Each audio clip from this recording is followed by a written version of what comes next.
The winter blossom curse. There's a tree in Seongbukdong that never blooms.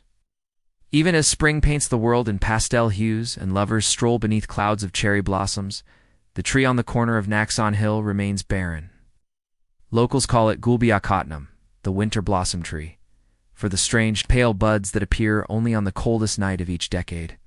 He promised to meet her beneath the cherry blossoms.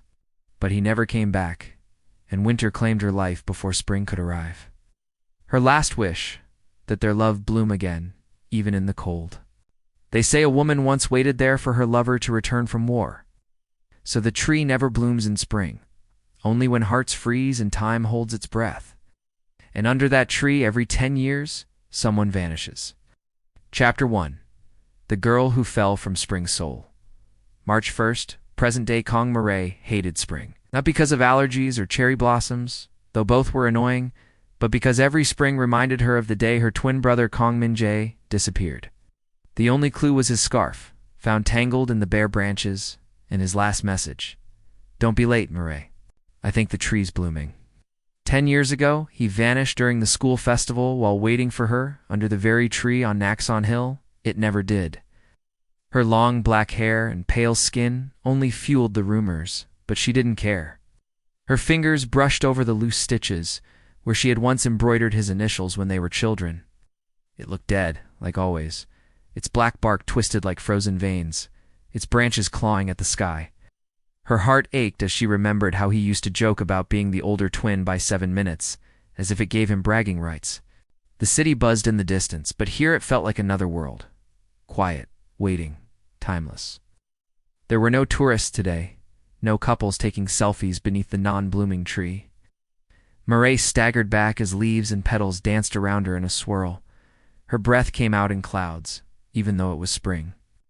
But they weren't petals, they were flakes, pale, crystalline, glimmering like frost. The buds on the tree shimmered like glass, and then the blossoms shimmered brighter and brighter, and from their center a crack formed in the air, a ripple as if the sky itself were tearing. Light spilled from the fissure, refracted in thousands of hues. His hair was silver, eyes a deep indigo, and he wore a school uniform that hadn't been in style for 10 years. He looked around slowly, dazed, then his eyes settled on Mirae. Just Mirae, wrapped in a thick coat and scarf, clutching a bouquet of white chrysanthemums. Her parents had left Seoul after the incident, unable to bear the memories that clung to every street corner. But Mirae refused to leave. She had to stay close to the tree. The only thing that mattered was finding out what happened to her brother. Now 17, Mirae had become known as the Cherry Blossom Ghost Girl at school, a nickname she despised. The last thing I remember, it was ... 10 years. The scarf in her hand slipped through her fingers, just like her brother. 2015. His eyes met hers again, and for a moment something flickered in them. Recognition, regret, then it was gone. I don't know. She lived with her aunt now, a quiet woman who ran a second-hand bookstore in Iwadong. Every year, on the same day, she made the trip up the hill, waiting. That's why she was standing under the tree again, 10 years to the day. It was early evening, and the sun dipped low behind the skyline of Seoul, casting long shadows across the quiet hill. She knelt at the base of the tree and placed the flowers in the grass. The earth felt colder than it should have. Her hands lingered on the soil. She clutched her brother's old scarf in her hands, now worn and faded. She took a deep breath, eyes fixed on the dormant tree. Just once, she whispered, please. Just once, bloom, the wind answered. A gust of air, sharp, unnatural, swept across the hill. They bloomed. Not pink, but silver-white, as if snow had decided to masquerade as petals. Mirae stumbled back in awe, heart pounding. Her hands trembled. She wasn't imagining this. The wind surged again, stronger this time, spinning around the base of the tree like a vortex. Then a figure fell from the tree, not from the branches, from the blossoms. He landed softly, as if caught by invisible hands, and knelt before her. She couldn't move. Her heart was frozen, Minjae, she whispered, barely daring to believe. He stood up slowly, brushing non-existent dust off his sleeves. The boy looked up, confused. Who's Minjae? She blinked. What year is it? He asked. Mirae's voice caught in her throat. 2025. He looked stunned. That's not possible. Mirae felt the ground tilt beneath her. Who are you? She asked. The boy frowned, as if trying to remember. And in that moment, as the winter blossoms drifted silently around them, Mirae knew one thing. The tree had bloomed for a reason.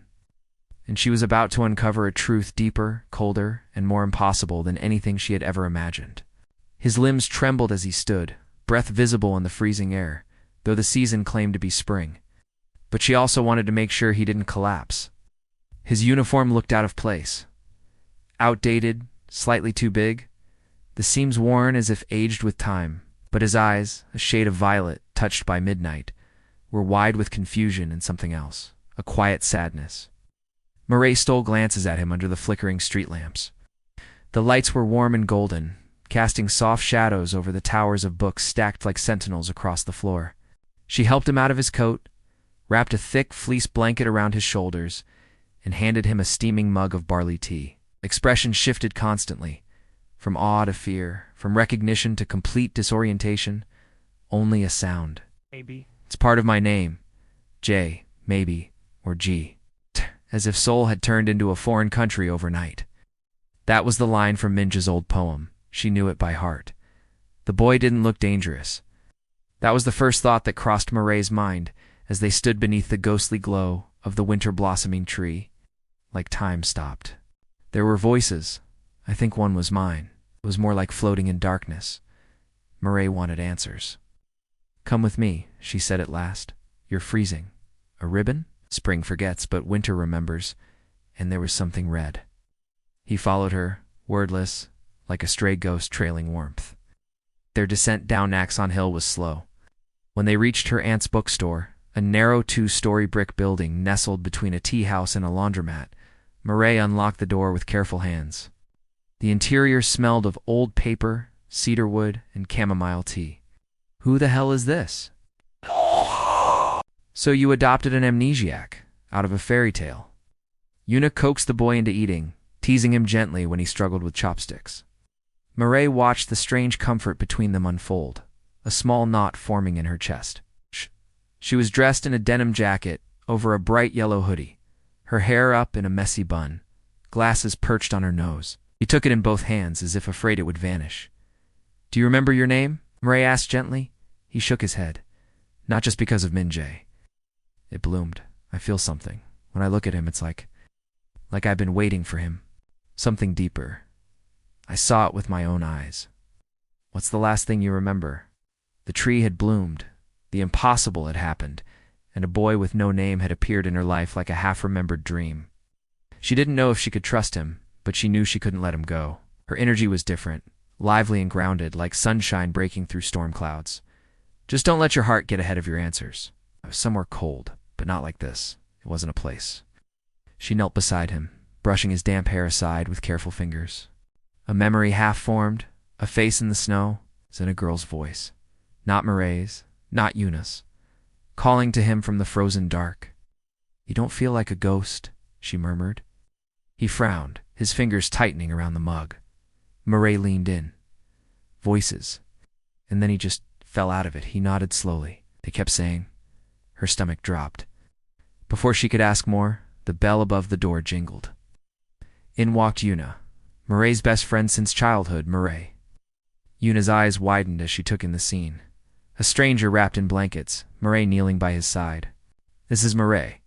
Glanced at the boy. We don't know yet. For a moment, Mirae thought she saw something shift in his eyes. A glint of warmth? Recognition? Or attraction? Yuna stared. He came from the tree. Yuna's humor vanished instantly. Wait, the tree? Mirae nodded. Yuna walked over slowly, her brows knit in worry. Not fell, appeared, through the blossoms.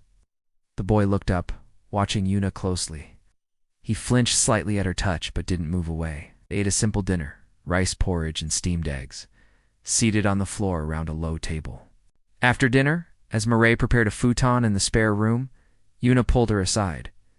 You realize he's beautiful, right? Right, Yuna whispered. His heart ached with something he couldn't name.